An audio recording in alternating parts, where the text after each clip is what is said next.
hope you enjoy the story. Let's begin.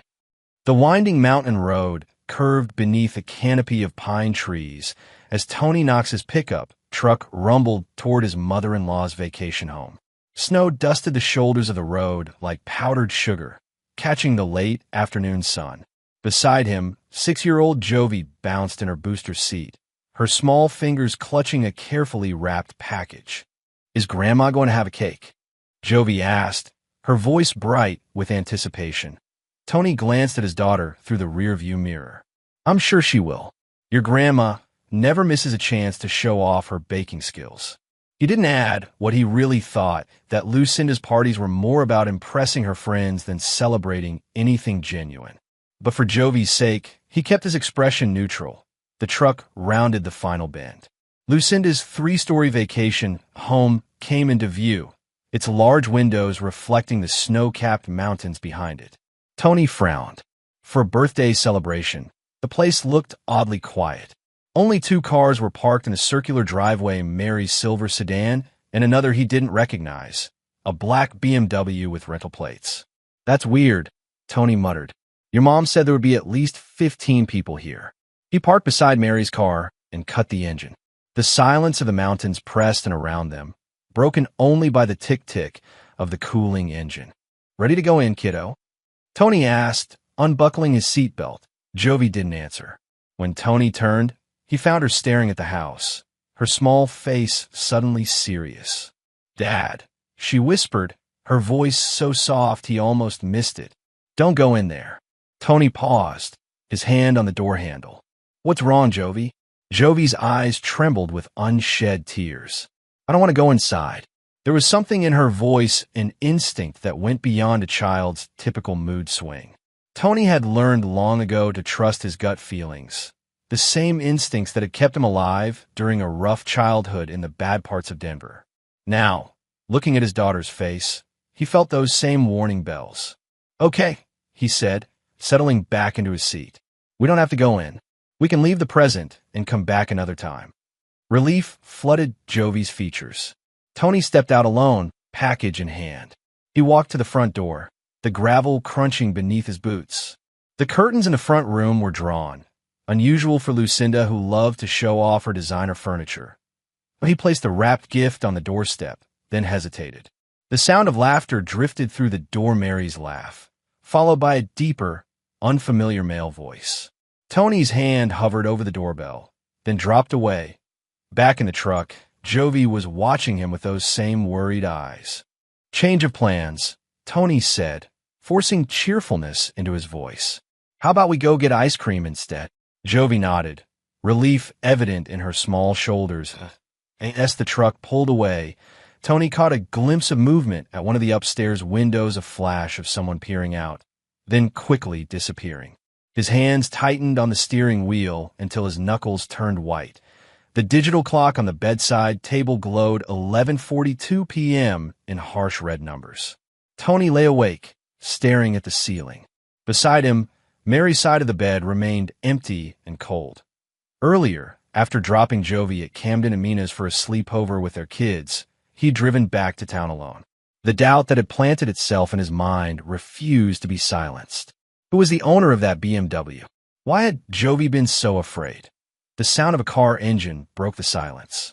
Headlights swept across the bedroom wall as Mary's sedan pulled into the driveway. Tony closed his eyes, steadying his breathing. The front door opened, followed by the familiar sound of Mary's movements, keys dropping into the ceramic bowl by the door, jacket hung in the closet, soft footsteps on the stairs. The bedroom door cracked open. The scent of wine and unfamiliar cologne drifted into the room. "Tony," Mary whispered, "are you awake?" He kept his breathing even, feigning sleep. The mattress dipped as she sat on the edge of the bed. He heard the soft thud of her shoes hitting the floor, the rustle of clothes being removed. "Had a good time?" he asked, his voice steady in the darkness. Mary gasped. "I thought you were asleep." Hard to sleep when your wife is 4 hours late and doesn't answer her phone. "I told you Mom's birthday party ran long." Mary slipped under the covers. "My phone died." "Right." Tony turned to face her. Even in the dim light, he could see her makeup was freshly applied, not worn from hours of wear. How many people showed up? About 20, she said too quickly. You know how Mom loves to entertain. Funny, when Jovi and I stopped by this afternoon, the place was practically deserted. A tense silence filled the room. Tony could almost hear the gears turning in Mary's head. We were setting up still. Mom sent everyone into town for supplies. Mary's hand found his arm. Why didn't you come in? Jovi wasn't feeling well, Tony said, watching Mary's face carefully. Thought it best to take her home. Is she okay? The concern in Mary's voice sounded genuine, but something in her eyes flickered relief. She's fine. Sleeping at Camden and Mina's tonight. He sat up, switching on the bedside lamp. Mary blinked in the sudden light. Was Blaine Mercer at the party? The name landed between them like a stone dropped into still water. Mary's face went blank for just a second long enough. Who? She asked, her voice artificially light. Never mind. Tony switched off the lamp and turned his back to her. Get some sleep. You smell like you've had plenty to drink. Behind him, Mary lay rigid, her breathing shallow. Tony stared at the wall, counting the seconds between each of her breaths, waiting for the moment she would relax into sleep. It was nearly an hour before her breathing deepened. Only then did Tony allow his fist to unclench, the anger that had been building all evening pulsing just beneath his skin. The afternoon sun beat down on Camden Pike's driveway as Tony pulled up. The garage door was open, revealing Camden's boots sticking out from under a lifted Jeep. Rock music blared from speakers mounted on the wall. Tony cut across the yard, snagging 2 beers from the cooler that always sat by the garage entrance. He nudged Camden's foot with his boot. You planning to come out from under there sometime this century?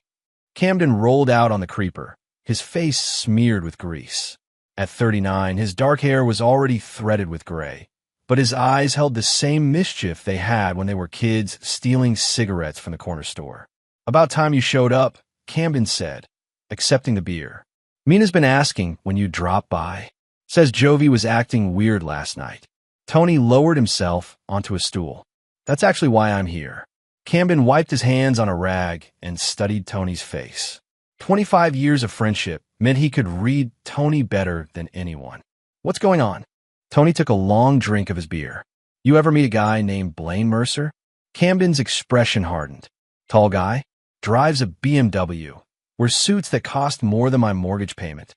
Tony's stomach tightened. That's the one. Saw him at the hardware store last month, acting like he owned the place. Camden set his beer down. Why? There was a BMW at Lucinda's yesterday. Rental plates. Camden whistled low. And Mary was there? Tony nodded. Jovi didn't want to go inside. Said something that got me thinking. What did the kids say? Before Tony could answer, Mina appeared in the doorway from the kitchen, wiping her hands on a dishcloth. Her dark eyes narrowed as she took in their serious expressions. I thought I heard your truck, she said to Tony. You two look like you're plotting murder. Camden shot her a warning look, but Tony waved it away. It's fine. I could use your insight too, Mina. Mina approached, leaning against her husband's workbench. Is this about why Jovi was so quiet last night? Maybe. Tony set his beer down. Have you noticed anything strange with Mary lately? Mina and Camden exchanged a look. Tony had known the couple long enough to recognize their silent communication. What? He demanded. Whatever it is, I need to know. Mina sighed. At the school fundraiser 2 weeks ago, I saw Mary talking to a man in the parking lot. They were standing very close. What did he look like? Tall, well-dressed. They were next to a black car, expensive looking. A BMW? Tony asked.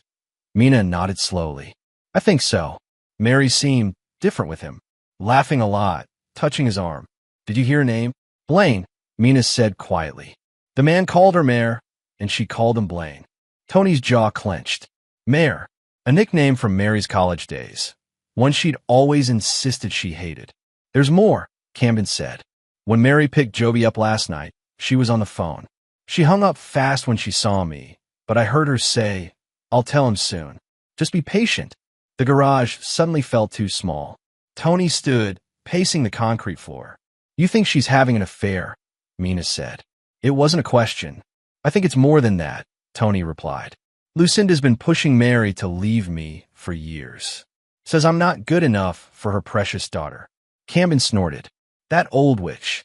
Never liked you because you wouldn't kiss her ass like everyone else. Watch your language. Mina murmured, but there was no force behind it. Tony stopped pacing. I need to be sure before I do anything. What are you thinking? Camden asked.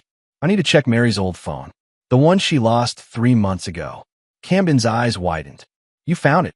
It's in a drawer at home. She doesn't know I have it. Mina frowned. Tony, be careful. If I'm right about this, Tony said, his voice hard as granite, then I'm going to make sure they regret ever thinking they could play me for a fool. The house was empty when Tony returned home. A note on the kitchen counter informed him in Mary's looping handwriting that she'd taken Jovi to a movie, followed by dinner at Jovi's favorite pizza place. The implied normalcy of it made his stomach turn. He went straight to his home office, unlocking the bottom drawer of his desk. The phone sat where he'd left it, a sleek black rectangle that Mary had claimed slipped from her pocket during a hike. Tony had found a week later, while cleaning out the junk drawer's strange place for a lost phone to end up. The battery was dead. He plugged it in and waited for the screen to light up. When it did, he was greeted by a password prompt. 6 digits. He tried Mary's birthday. Access denied. Jovi's birthday. Access denied. Their anniversary. Access denied. He paused, remembering a conversation years ago. Mary standing in their first apartment, laughing as she told him about her lucky numbers from childhood, her softball jersey, her childhood address, her first locker combination. He typed in 121904. The phone unlocked. The messaging app showed dozens of conversations. He scrolled through them quickly until one name caught his eye, Simply B. The last message was dated 3 days before Mary had reported the phone missing. Can't wait to see you tomorrow. Same place, same time. B.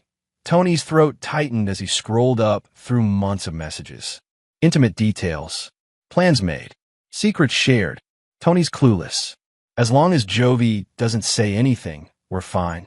B. His daughter's name and this man's messages hit Tony like a physical blow. He scrolled further, reading how Mary had complained about him, about their life together, about his lack of ambition. Once the papers are served, it'll be quick. Your mother's lawyer will make sure of it. B. Papers. They were planning to divorce him.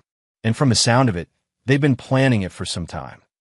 Tony set the phone down, his hands shaking not with sadness, but with a cold, calculated rage. He'd always known Lucinda disapproved of him, but to actively help plan his destruction, to potentially use his daughter as leverage, he picked up the phone again and took screenshots of the most damning messages, sending them to his own phone. Then he returned the device to exactly where he'd found it and locked the drawer in the kitchen. He poured himself 2 fingers of whiskey and drained it in one swallow. The burn in his throat was nothing compared to the fire building in his chest. If they wanted a war, they'd get one, but it would be fought on his terms, not theirs. The sound of Mary's car in the driveway jerked him back to the present. He quickly rinsed the glass and set it aside. By the time the front door opened and Jovi rushed in with tales of the movie and pizza, Tony had his features schooled into perfect normalcy. Did you have fun, sweetheart? He asked, scooping her up for a hug. Over Jovi's shoulder, he caught Mary watching them, a strange expression on her face, something almost like guilt. But when their eyes met, she smiled that same smile he'd fallen for years ago, the one he now knew hid a world of lies. I missed you today, she said, kissing his cheek as she passed. I bet you did, he replied, his voice pleasant. Jovi, still in his arms, didn't notice the edge beneath his words, but Mary paused, a flicker of uncertainty crossing her face. Good, Tony thought. Let her wonder. The elementary school hallway buzzed with the energy of 20 children recently released from class. Tony leaned against the wall outside the art room, nodding to the other parents waiting to collect their children. Most were mothers, and they eyed him with the usual mix of curiosity and approval. The dad, who actually showed up for pickup duty. The art teacher, Ms. Winters, opened the door, and children streamed out, clutching colorful papers. Tony spotted Jovi near the back, her dark hair in the neat braid he'd struggled to perfect that morning. Dad, she called, breaking into a run. Hey, monkey. He caught her in a hug. How was art class? Before she could answer, Ms. Winters approached, holding a large piece of construction paper. Her expression was puzzled. "Mr. Knox, could I speak with you for a moment?" Tony nodded, setting Jovi down. "Go put on your coat. I'll be right there." When Jovi was out of earshot, Ms. Winters held out the drawing. "I wanted to ask about this."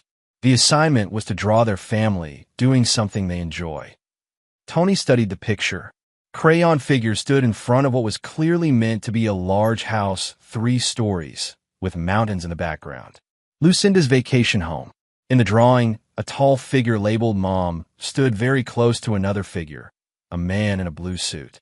Off to the side, smaller figures of me and Dad stood apart from the others. "Is everything okay at home?" Ms. Winters asked gently. Tony's jaw tightened, but he kept his voice neutral. "Everything's fine. Kids have active imaginations, right?" Ms. Winters nodded, but her eyes remained concerned. "Of course. It's just Jovi usually draws such happy pictures." "Can I keep this?" Tony asked, already folding the paper. "Certainly." Ms. Winters hesitated. "Mr. Knox, if you ever need resources." "We're good." Tony cut her off, his tone final. "Thanks for your concern." He tucked the drawing into his jacket and joined Jovi by the door. Outside in the parking lot, once they were safely in the truck, he asked as casually as he could, "So who was that man in your drawing?" "The one standing with Mom." Jovi buckled her seatbelt. "Mom's friend. The one who gives her flowers." "Does this friend have a name?" Jovi's small face scrunched in concentration. "Mr. B, I think. He comes to Grandma's house sometimes." "When did you see him?" Tony kept his voice light, though his knuckles whitened on the steering wheel. "When we went to Grandma's for the sleepover last month. Mom said you were working late, remember?" Tony remembered. A supposedly girls' only weekend while he handled an emergency job 4 hours away. "Did you talk to this Mr. B?" Jovi shook her head. "Mom told me to stay upstairs and watch movies. But I got hungry, and when I came down, they were in the kitchen." "Doing what?" Tony asked, his mouth dry. "Hugging, like in my picture." Jovi looked out the window, her reflection showing a frown. "I didn't like him, Dad. He talked to me like I was a baby." Tony swallowed hard, forcing back the anger that threatened to consume him. "Well, you're definitely not a baby. You're my big, smart girl." That earned him a smile, but as they drove home, the folded drawing seemed to burn through his pocket physical proof of what he'd already known but hadn't wanted to face. The perfect family portrait was cracking, and his daughter was caught in the fracture lines. For 3 days, Tony watched and waited. He played the part of the oblivious husband to perfection, leaving for work at the usual time, calling with mundane questions about dinner plans, even bringing home flowers one evening just because. Mary's relief was palpable. Her shoulders, which had been tight with tension since his comment about Blaine Mercer, gradually relaxed. She laughed more easily, kissed him more frequently. "IT made him sick. I think I might need to go to Denver next weekend," Mary mentioned casually over breakfast. "Mom wants to do some shopping. Girls' trip." Tony sipped his coffee. "That's fine. Jovi and I can have a dad-daughter weekend." "Actually," Mary said, not meeting his eyes, Mom was hoping to take Jovi too. She hasn't had her granddaughter to herself in ages. Jovi, arranging her cereal into neat patterns, looked up with alarm. "Do I have to go? Don't you want to spend time with Grandma?" Mary asked, her voice suddenly tight. "I want to stay with Dad," Jovi said simply. Tony hid his smile behind his mug. "It's okay, Jovi. If Grandma wants to see you." "No." Jovi's spoon clattered against her bowl. "I don't want to go to Grandma's house." Mary's face flushed. "Jovi, that's not polite. Besides, Grandma has that nice unicorn you love. The one that talks when you press its hand." "I hate that unicorn," Jovi muttered. Later, after dropping Jovi at school, Tony drove to the hardware store. He filled his cart, methodically security cameras disguised as smoke detectors, a voice-activated recording device small enough to fit inside a child's toy. Back home, he installed the first camera in the garage, carefully concealing it amid the ceiling fixtures. The second went into the master bedroom, hidden in a vent.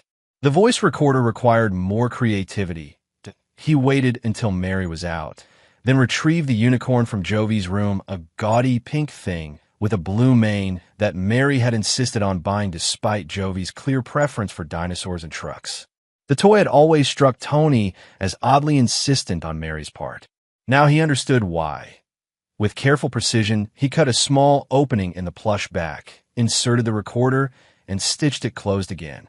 By the time he returned it to Jovi's bed, the alteration was invisible. That night, as they prepared for bed, Mary's phone chimed with a text. She glanced at it, then quickly set it face down. "Everything okay?" Tony asked. "Just Mom confirming our plans," Mary said with a smile that didn't reach her eyes. "Tell her I said hello," Tony replied mildly. Mary nodded, typing quickly. When she thought he wasn't looking, she deleted the message thread entirely. Amateur move, Tony thought. If you're going to cheat, at least learn to cover your tracks properly. The next morning, he left a note saying he'd gone for an early run. Instead, he parked down the street and watched as a black BMW pulled into their driveway precisely 17 minutes after he'd left. The car stayed for 22 minutes, then departed. When he returned home, sweaty from an actual run he'd taken to maintain his cover, Mary was humming in the kitchen, making pancakes Jovi's favorite, not his. "You're in a good mood," he observed. "Just excited about our trip," she said brightly. "Mom called. We leave Friday." "Sounds great," Tony lied, his smile never faltering. "Are you sure about this?"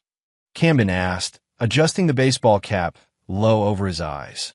They sat in Camden's truck outside a coffee shop in downtown Boulder, watching the entrance.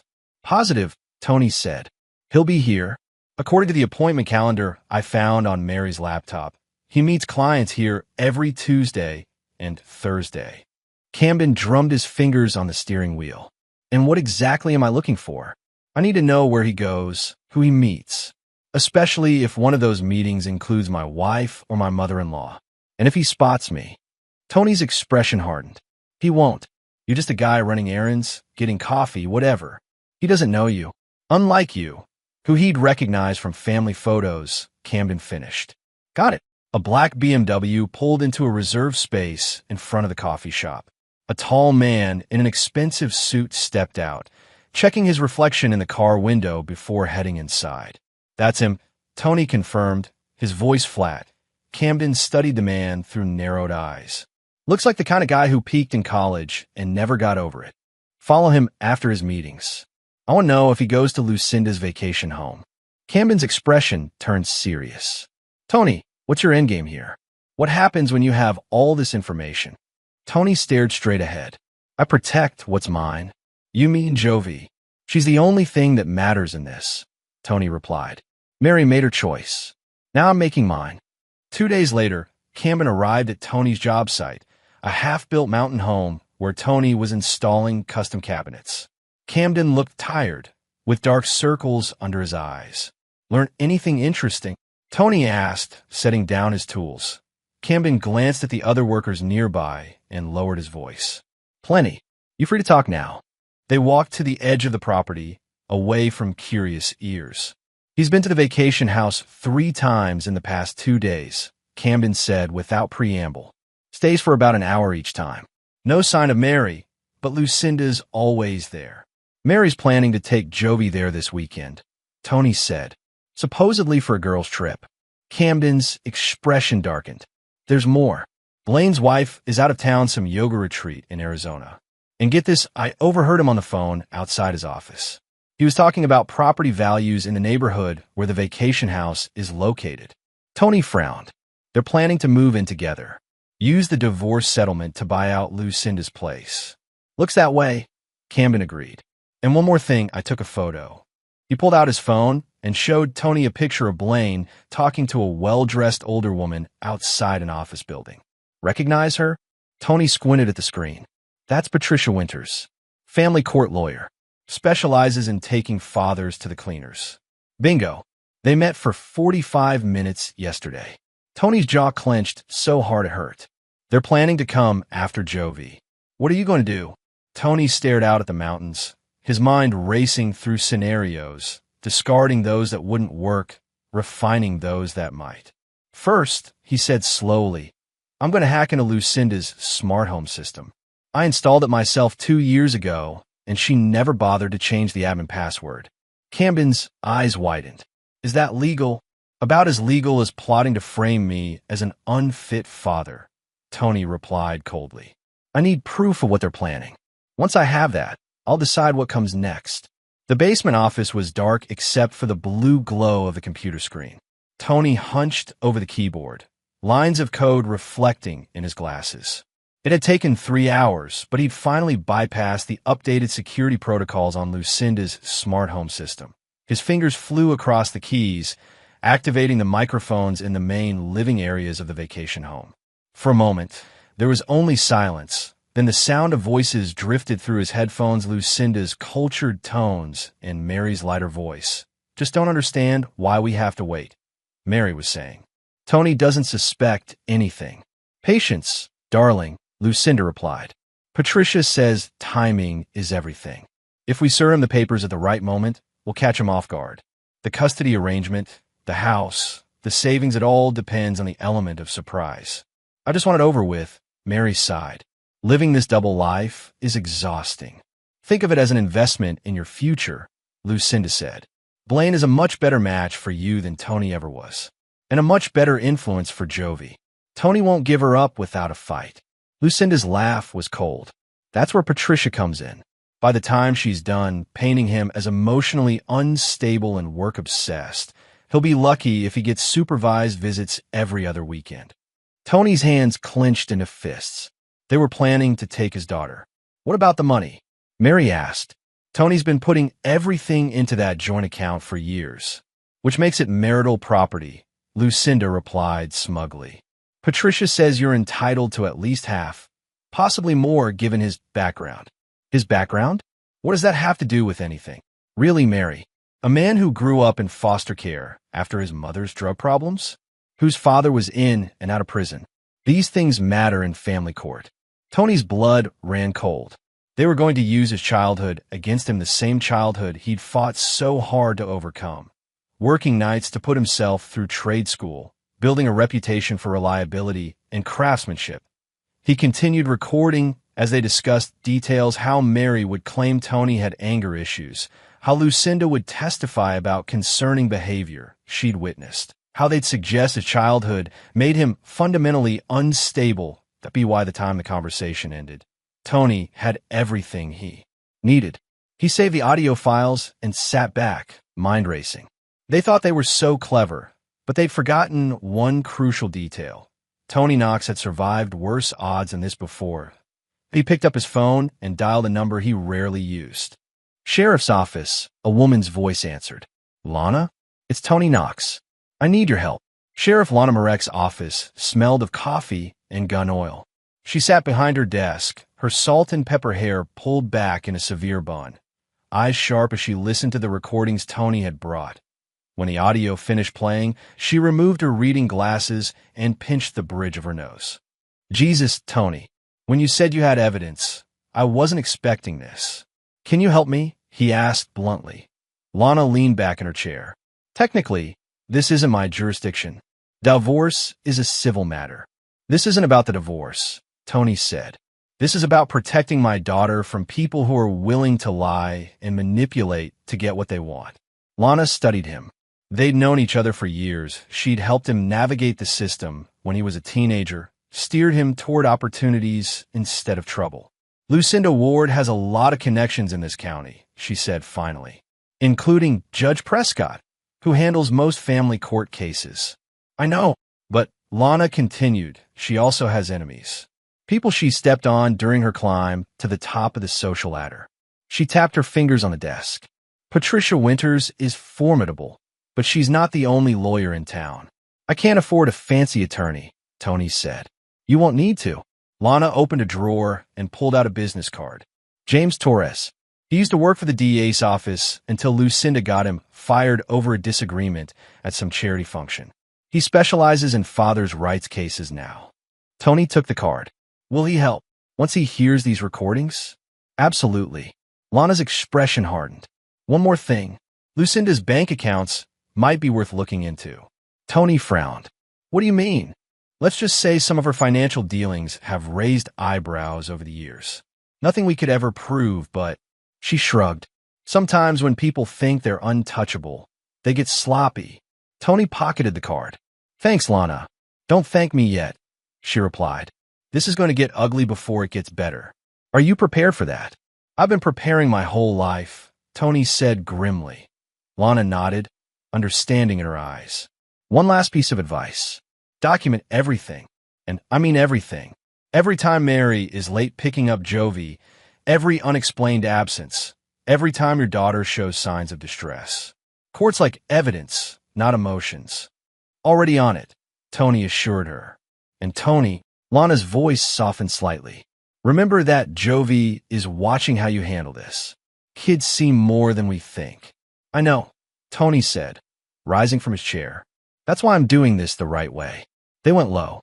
I'm going high, but not too high, Lana added with a knowing look. Tony allowed himself a small smile. Just high enough to see them coming. Tony loaded the last of his tools into the truck and slammed the tailgate shut. Inside the house, Jovi sat at the kitchen counter with Mina, working on a puzzle. You sure about this? Mina asked quietly when he came inside. It seems risky.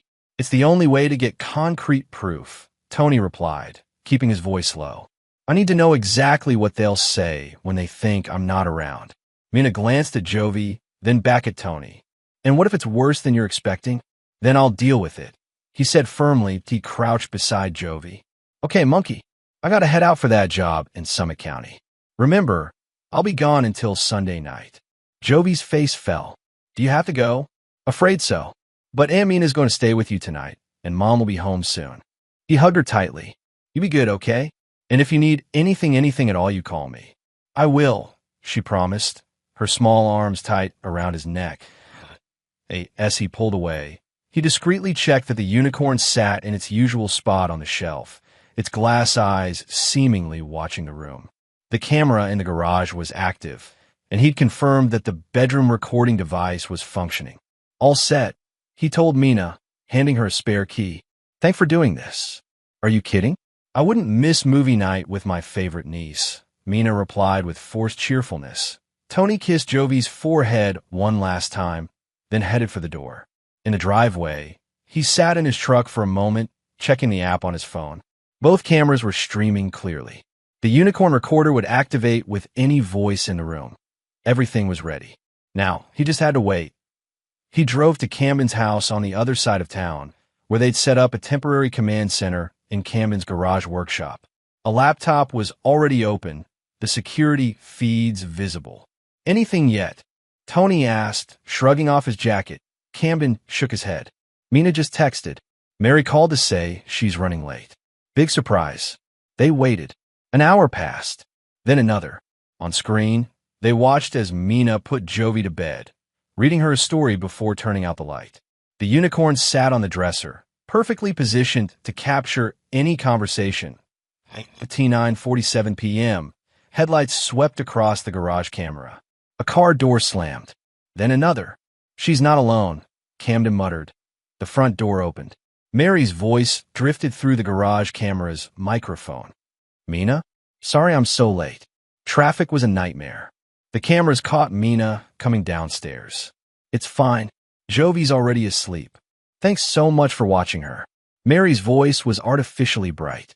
Will you be heading home now? The dismissal was obvious. Mina's smile tightened. Actually, Tony asked me to stay the night. Since he's away and all. A man's voice cut in smooth, confident. I'm sure that's not necessary. Mary won't be alone. The camera angle shifted as Camden leaned forward, adjusting the view. Now, they could see the entryway clearly. Blaine Mercer stood beside Mary, his hand resting possessively on her lower back. Tony's jaw clenched, but he forced himself to remain silent. That on screen, Mina's eyebrows rose. I don't believe we've met. Blaine Mercer, the man said, extending his hand. An old friend of Mary's. Mina Pike, she replied, not taking the offered hand. An old friend of Tony's. The tension was palpable even through the camera feed. Mary stepped between them. Blaine just stopped by to discuss some investment opportunities. At 10 p.m., Mina asked, her voice dripping with skepticism. It's the only time that worked with my schedule, Blaine said smoothly. I see. Mina picked up her purse. Well, I promised Tony I'd stay, so I'll just be in the guest room if you need me. Mary's face tightened with annoyance, but she nodded. Of course. Good night, Mina. As Mina climbed the stairs, Mary turned to Blaine. Let's go to the kitchen. I could use a drink. The camera feed switched to the unicorn in Jovi's room. All was quiet, the child sleeping peacefully. Now we wait, Camden said, opening 2 beers and handing one to Tony. They didn't have to wait long. At midnight, the unicorn camera activated with the sound of Jovi's door opening. Mary peeked in, checking that her daughter was asleep, then closed the door again. 10 minutes later, footsteps sounded on the stairs. Jovi's door opened once more, and this time Blaine entered, looking around the room with casual interest. So this is the famous Jovi, he said, his voice low. Doesn't look like much. Tony's hand tightened around his beer bottle until his knuckles turned white. Mary appeared behind Blaine. Don't wake her. Come on, let's go back downstairs. Blaine reached out and picked up the unicorn. Still has this thing, huh? Thought she'd have outgrown it by now. She sleeps with it every night, Mary said, taking it from him and replacing it on the dresser in perfect position to continue recording. You sure Tony's gone until Sunday? Blaine asked as they left the room. Positive. He's installing cabinets at some rich guy's vacation home 4 hours away. He won't be back until late Sunday. Their voices faded as they descended the stairs. The garage camera picked them up again, capturing their conversation in the kitchen. I still don't understand why we can't just tell him, Blaine was saying. Rip the Band-Aid off. Mary sipped from a wine glass. Because we need everything in place first. The lawyer, the paperwork, the evidence. Evidence of what? The guy seems boring as dirt. Mary laughed, the sound brittle. That's the problem. We need to make him look unstable. Patricia says if we can prove he's emotionally volatile, I'll get primary custody easily. And the money. Joint accounts are marital property. I'll get at least half, maybe more with the right judge. Blaine moved behind her, wrapping his arms around her waist. And then we'll finally be free to start our life together.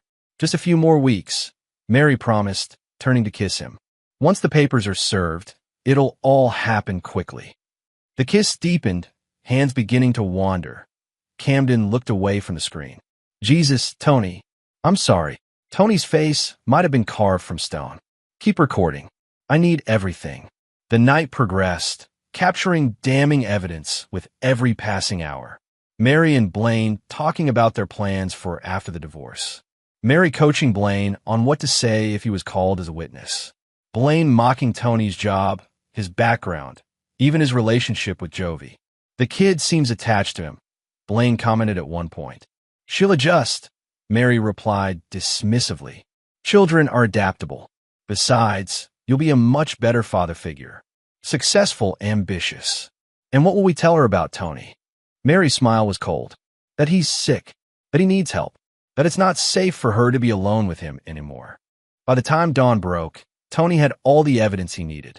Every lie they planned to tell. Every manipulation they intended to use. Every way they planned to turn his daughter against him. Enough, he said finally, closing the laptop. I've seen enough. Camden studied his friend's face. What now? Tony stood, stretching muscles stiff from sitting all night. Now I go see James Torres. Then I move money. Then I file for emergency custody. And Mary. Tony's eyes were flat and hard. Mary just lost everything. She just doesn't know it yet. The law office of James Torres was small, but meticulously organized. Torres himself, a compact man with intense eyes and a reputation for ruthlessness, in court reviewed the evidence Tony had gathered, his expression growing darker with each recording. When he finished, he removed his reading glasses and pinched the bridge of his nose, much as Lana had done. In 15 years of practice, I've never seen such comprehensive documentation of planned parental alienation, he said finally. They were going to paint you as dangerous to your own child. Can we stop them? Tony asked directly. Torres leaned back in his chair. Not only can we stop them, Mr. Knox, we can bury them. This audio would devastate their case in any courtroom. He tapped his pen against the desk. But we need to move fast. The most immediate concern is protecting your daughter. How do we do that? Emergency custody petition, Torres replied promptly.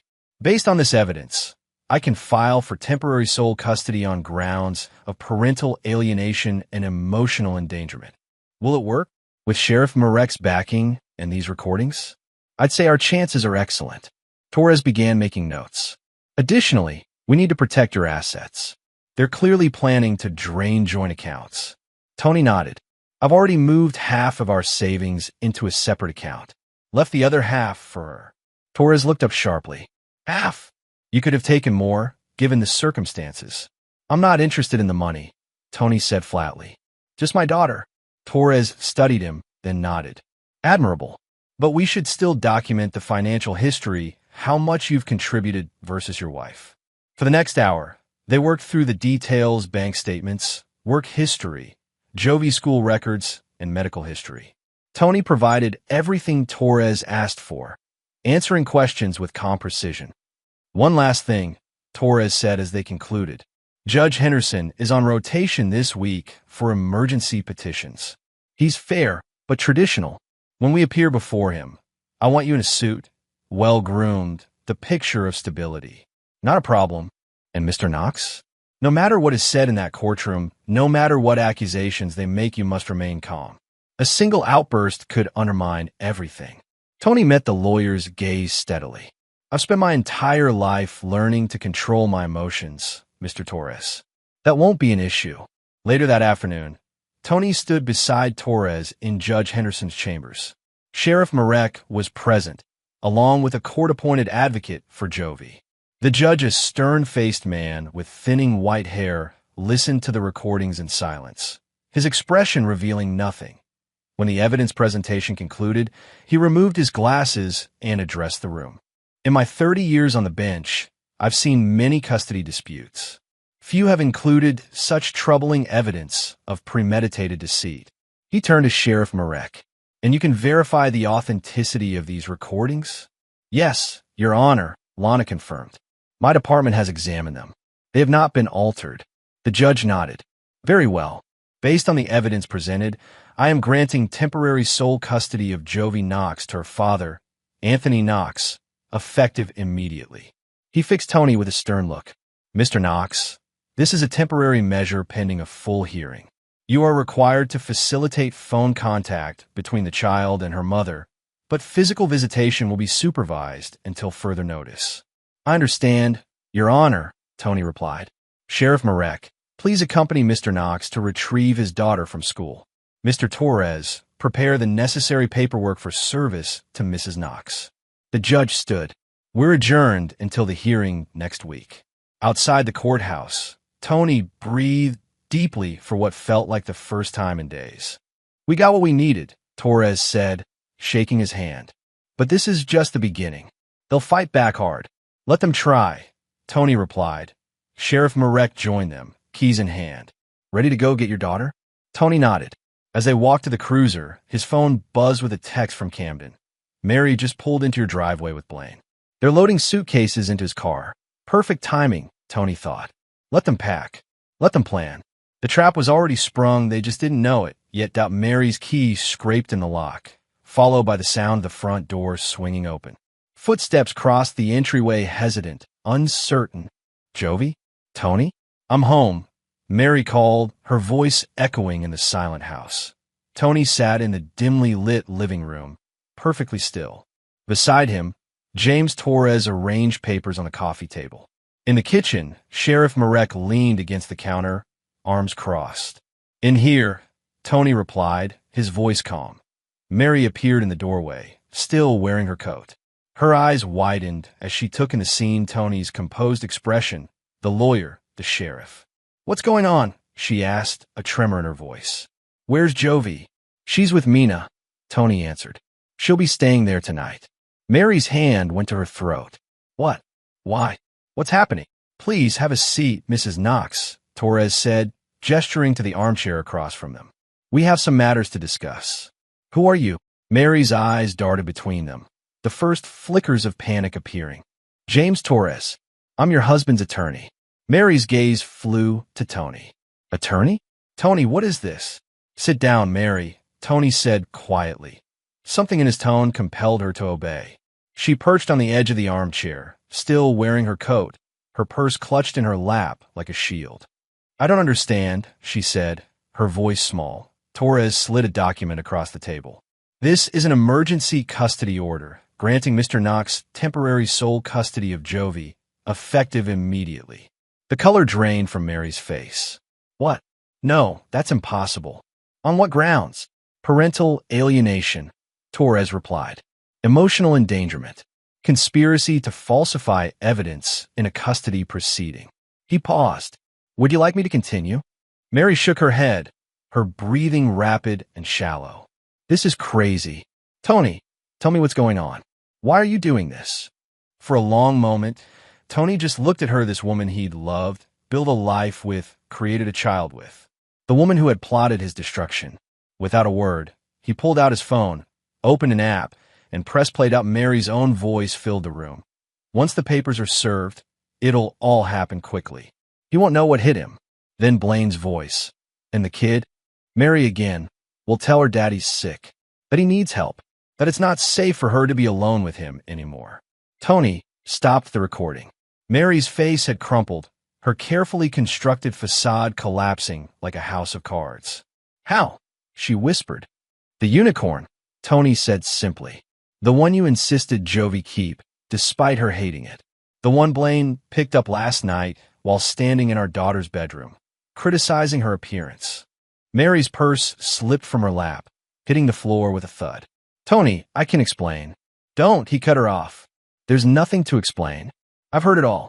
Every plan, every lie, every way you intended to take my daughter from me." Mary's composure shattered. "It wasn't supposed to be like this," she sobbed. "You weren't supposed to find out until everything was ready. That's your concern? That I found out too soon?" Tony's voice remained steady, but his eyes were cold. "Not that you were planning to destroy me? Not that you brought your lover into our home, into our daughter's bedroom?" Mary looked desperately toward Sheriff Marek. "Lana, please. You know me." "I thought I did," Lana replied, her expression unyielding. "Now I'm not so sure." Torres cleared his throat. "Mrs. Knox, in addition to the custody order, we filed for divorce on Mr. Knox's behalf. The papers are here for your review." He slid another document across the table. "Given the circumstances, Mr. Knox has been extremely generous. He's offering an even split of marital assets and is not seeking alimony, despite being entitled to it under Colorado law." Mary stared at the papers, her tears falling freely now. "I don't understand. Why would you be generous?" "After what you heard, because I want this over," Tony said flatly. "The money doesn't matter to me. Jovi does." "You can't take her from me," Mary whispered. "I'm not taking her from you. You lost her the moment you decided I was disposable." Tony stood. "You have until tomorrow to remove your personal belongings from the house. The locks will be changed at noon." "Where am I supposed to go?" "I believe your mother has plenty of room," Tony replied coldly. "Or perhaps Blaine can accommodate you. I understand his wife will be returning from her yoga retreat soon. That should be an interesting conversation." Mary's face crumpled further. "Please, Tony, we can work this out." For a moment, Tony just looked at her, this stranger wearing his wife's face. Then he turned and walked away without a word, leaving her sobbing in the ruins of a life she'd tried to destroy. The sheriff's office hummed with activity phones ringing, deputies moving between desks, the constant flow of paperwork that kept law enforcement functioning. Tony sat in a chair beside Lana's desk, scrolling through email on his phone while they waited. The glass doors swung open with a bang. Lucinda Ward strode in, designer handbag swinging from her arm, face fixed in the imperious expression that had intimidated countless school administrators, service workers, and social climbers over the years. "Where is he?" she demanded of the deputy at the front desk. Then her gaze found Tony, and her eyes narrowed. "You." Tony stood calmly as she approached. "Hello, Lucinda. How dare you?" she hissed, her voice trembling with rage. "How dare you ambush my daughter like that? Take my granddaughter." "I think you know exactly why," Tony replied, his voice level. "This ridiculous custody order will never stand," Lucinda said. "I've already called Patricia. She'll have it overturned by tomorrow." Sheriff Marek approached, coffee mug in hand. "I wouldn't count on that, Lucinda." Lucinda turned her glare on Lana. "I expected better from you, Sheriff." allowing yourself to be manipulated by this. She gestured dismissively at Tony. Why don't we take this to my office? Lana suggested, her tone making it clear this wasn't a request. Lucinda followed, heels clicking on the linoleum floor. Tony brought up the rear, noting the stiffness in his mother-in-law's shoulders. She was afraid, he realized. Good. Lana closed the office door and settled behind her desk. Have a seat. I prefer to stand, Lucinda snapped. Suit yourself. Lana opened a file folder. I assume you're here about the custody order. I'm here because my son-in-law has lost his mind, Lucinda replied, using some manipulated recordings to steal my granddaughter. It won't work. Tony leaned against the wall, arms crossed. The recordings aren't manipulated, Lucinda. You know that. I know nothing of the sort. Lana sighed. Lucinda, I've known you for 15 years. You're smarter than this. The judge has heard you and Mary planning to falsify evidence against Tony. He's heard Blaine Mercer in Jovi's bedroom. Do you really want this to go further? Lucinda's confidence wavered briefly before her chin lifted again. I have connections in this town that you can't begin to imagine. One phone call, and this all goes away. Is that a threat? Lana asked mildly. It's a reality check, Lucinda responded. Now, I'm taking my daughter and granddaughter home with me. You can sort out this mess with our attorneys. Lana closed the file and opened another. Before you go, there's one more matter we need to discuss. I have nothing more to say to either of you. This isn't about the custody order. Lana continued as if Lucinda hadn't spoken. It's about a series of financial transfers from Tony and Mary's joint accounts to an offshore account under the name LW Holdings. The color drained from Lucinda's face. I don't know what you're talking about. Don't you? Lana pushed a document across the desk. Over the past 3 years, approximately $90,000 has been moved from their account to yours, then immediately transferred offshore. Care to explain? Lucinda's hand tightened on her purse. Mary authorized those transfers. For investment purposes. Strange, Tony said. Mary never mentioned these investments to me, and I never authorized any transfers. It's a joint account, Lucinda snapped. She doesn't need your permission. True, Lana agreed. But she does need to report all income and investments to the IRS, which, according to our preliminary investigation, hasn't happened. Lucinda's composure cracked. This is absurd. You can't possibly think. We're not thinking anything yet, Lana interrupted. But the fraud division is very interested in speaking with you. And Mary, she closed the folder. In fact, they should be waiting for you when you leave here. You set me up, Lucinda whispered, glaring at Tony. No, he replied calmly. You did that yourself. I just followed the breadcrumbs. Lucinda turned back to Lana. This is harassment. I'll have your badge. You're welcome to try, Lana said, rising from her chair. In the meantime, I suggest you focus on finding a good criminal attorney. Patricia Winters specializes in family law. You're going to need someone with experience in financial crimes. For the first time in all the years Tony had known her, Lucinda seemed at a loss for words. Her carefully constructed dominance had crumbled, revealing the desperate, cornered woman beneath. This isn't over, she finally managed, though the threat sounded hollow even to her own ears. It is for me, Tony replied. I got what I want of my daughter, safe from your influence. Lucinda gathered the remnants of her dignity and turned to leave. At the door, she paused.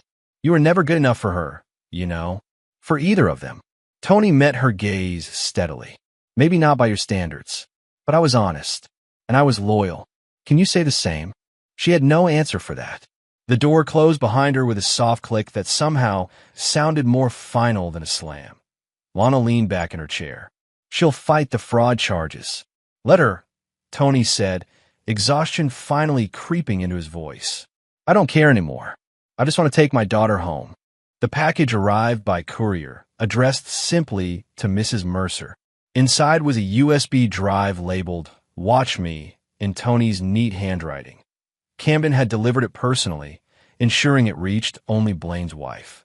Tony hadn't asked for details, and Camden hadn't offered any. Some things were better left unspoken between friends. The fallout came swiftly. 3 days later, Tony's phone rang a number he didn't recognize. Knox, he answered, balancing on a ladder as he installed crown molding in a client's home. You son of a bitch. Blaine's voice trembled with rage. You had no right. Tony descended the ladder, stepping outside for privacy. I had every right. Do you have any idea what you've done? My wife has filed for divorce. My firm has put me on administrative leave. My kids won't even speak to me. Sounds like you're reaping what you sowed, Tony replied without sympathy. I'm going to destroy you, Blaine hissed. I've got friends in this town. So I've heard. Tony cut him off. Let me make something very clear, Mercer. The recordings I sent your wife, that was me being merciful. I have worse. Much worse. If you come near me or my daughter again, if you attempt any form of retaliation, I'll make sure every aspect of your life is scorched earth. You think you've won, Blaine spat. But Mary and I, Tony's laugh was cold. Mary? You still think she's on your side? She threw you under the bus the moment things went south. Told the divorce mediator you manipulated her, that she was vulnerable after a rough patch in our marriage. Silence on the other end of the line. That's right, Tony continued. She's claiming you took advantage of her emotional state. Says she was planning to end things with you, work on our marriage. Sound familiar? She wouldn't do that, Blaine said, but doubt had crept into his voice. Check your phone, Tony suggested. I bet she hasn't called once since everything fell apart. More silence. Then, this isn't over, Knox. Actually, it is. Come near my family again, and you'll wish all you lost was your job and your marriage. Tony hung up, pocketing his phone. That evening, as he prepared dinner with Jovi helping by setting the table, Camden called. It's done, his friend said without preamble. Ran into our mutual acquaintance at Miller's bar. He was pretty drunk, talking big about getting even. Tony glanced at Jovi, who was carefully arranging napkins at each plate. And let's just say he reconsidered his position after our conversation. Won't be a problem anymore. Any collateral damage? Tony asked, keeping his voice casual. Nothing serious. Couple of bruised knuckles. His, not mine. Appreciate it, Tony said simply. That's what family does, Camden replied. Need anything else? Tony watched his daughter, her face screwed up in concentration as she counted silverware. No, we're good here. Dinner at our place tomorrow? Mina's making that lasagna Jovi likes. We'll be there.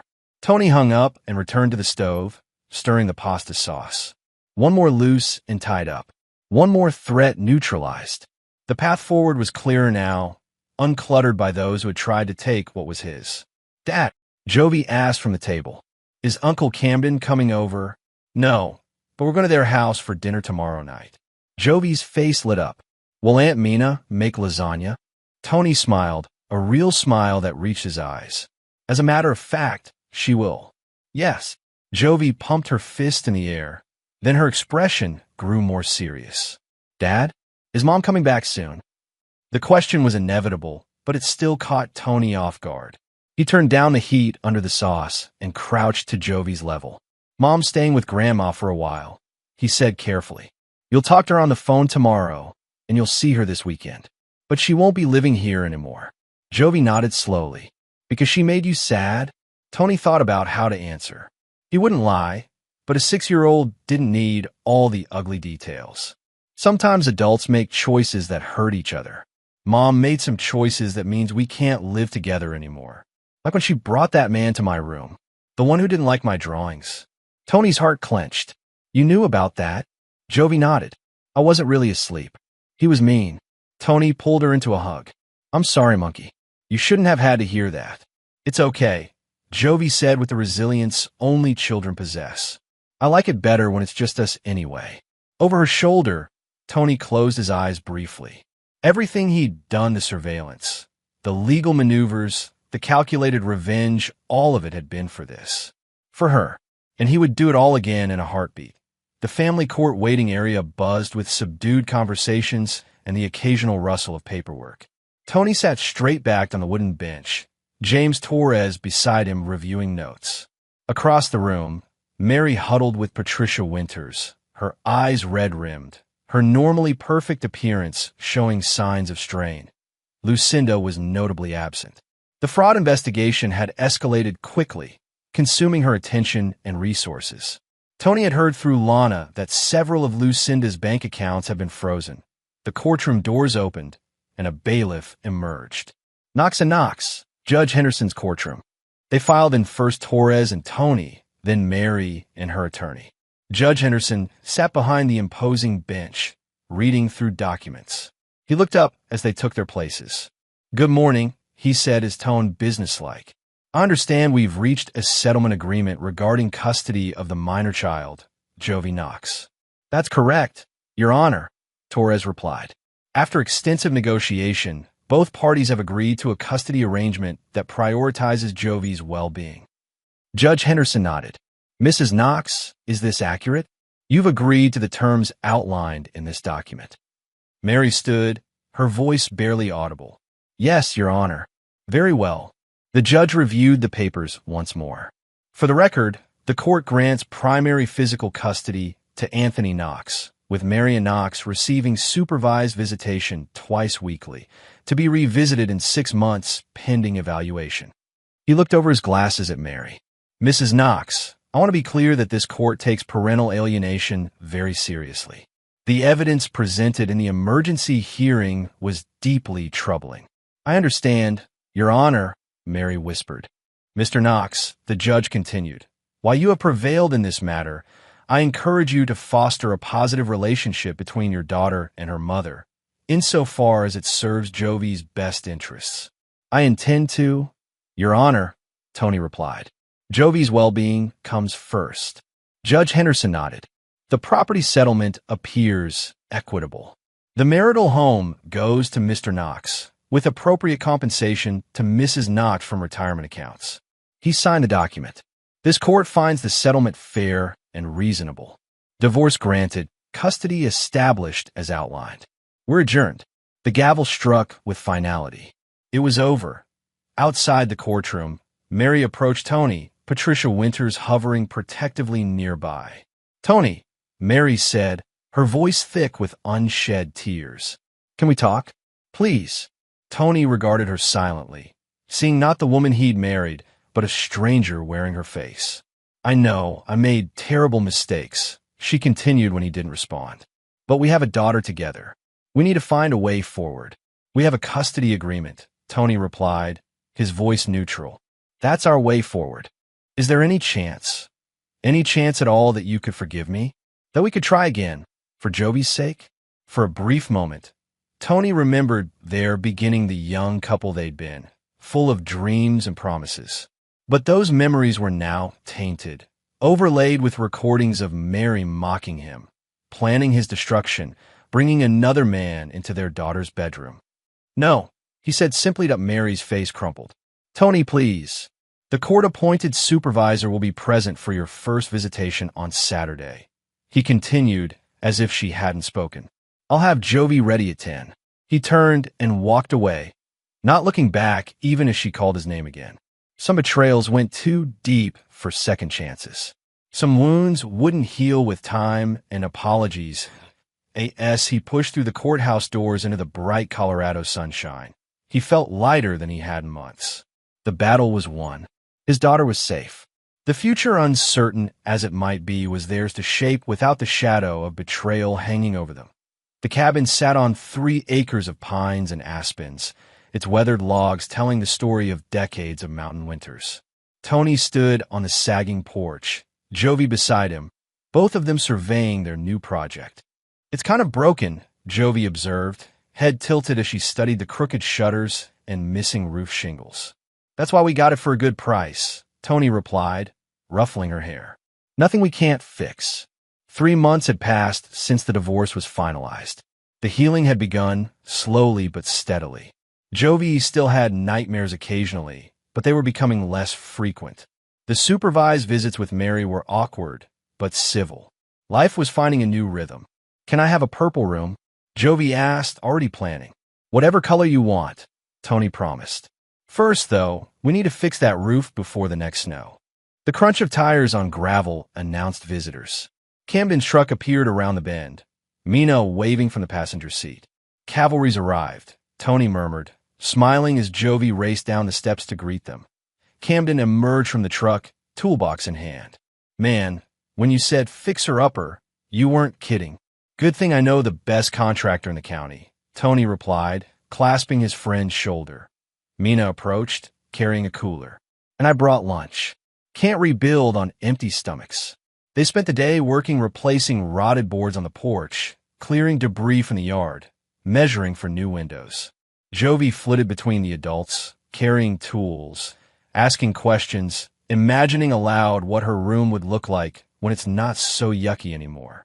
As afternoon shadows lengthened, they sat on the newly repaired porch steps, drinking beers, juice for Jovi, and watching the sun sink behind the mountains. It's going to be a lot of work, Mina commented, leaning against Camden's shoulder. Worth it, though, Tony replied. Fresh start, fresh place. Camden nodded toward Jovi, who was chasing a butterfly near the edge of the clearing. She seems happier. Getting there, Tony agreed. The therapist says she's adjusting well. Kids are resilient. More resilient than adults sometimes, Mina said softly. How about you? Are you adjusting well? Tony took a long pull from his beer. I'm good. Busy. Between work, Jovi, and now this place. That's not what I asked. Mina interrupted gently. Tony met her gaze, then looked away. I don't waste time thinking about them, if that's what you're asking. Camden and Mina exchanged a glance. Heard Mary's mother took a plea deal, Camden said. Tax fraud, money laundering. Probation and a hefty fine, but no jail time. Figures, Tony muttered.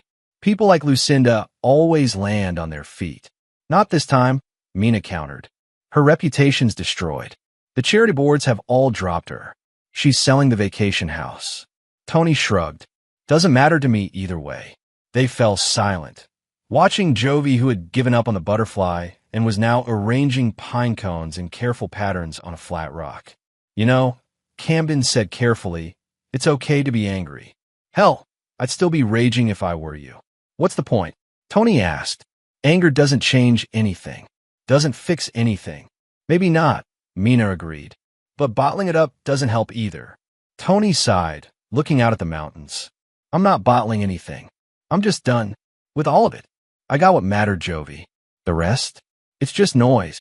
Before either could respond, Jovi ran up to the porch, cheeks flushed with excitement. Dad, I found a rabbit trail. Can we follow it? Please. Tony smiled, the tension of the previous conversation melting away. Sure, monkey. Lead the way. As they followed Jovi into the trees, Camden bumped Tony's shoulder with his own. For what it's worth, I think you're handling all this better than anyone has a right to expect. One day at a time, Tony replied, watching his daughter dart ahead, pointing out tracks in the soft earth. That's all any of us can do.